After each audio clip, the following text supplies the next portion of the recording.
despite the loss, yung support sa'yo sa inyo, ng Filipino fans talagang naglabas ngayong tournament na to. Anong masasabi mo dun sa support na yun?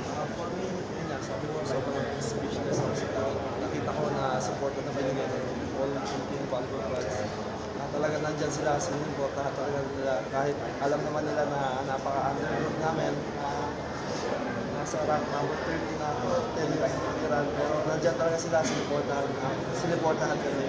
Yun, siguro may malaking bagay yung para sa akin na nagusto ko ba. Brian, gano'n ka na lang din ka-proud sa team na coming into this tournament po expectations talaga, pero grabe yung pinakita yung laban. For me, yun nga, sobrang proud ako sa team namin. Ang the start naman, di naman namin na-expect na dating sa isa ng pointers na makapanalo kami. Yun nga, sabi na namin maka-WhatsApp lang, masaya na kami, history na to. Pero makapanalo ng isang game, hindi ko makapoy nila ng mga basketball system. Sobrang masaya and proud na proud talaga ako. Hindi lang sa akin nila, dahil sa mga dahil sa mga support.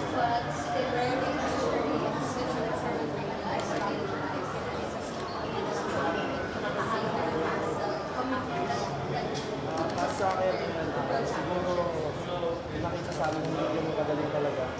Ayun nga, kailangan trabahuin every point, every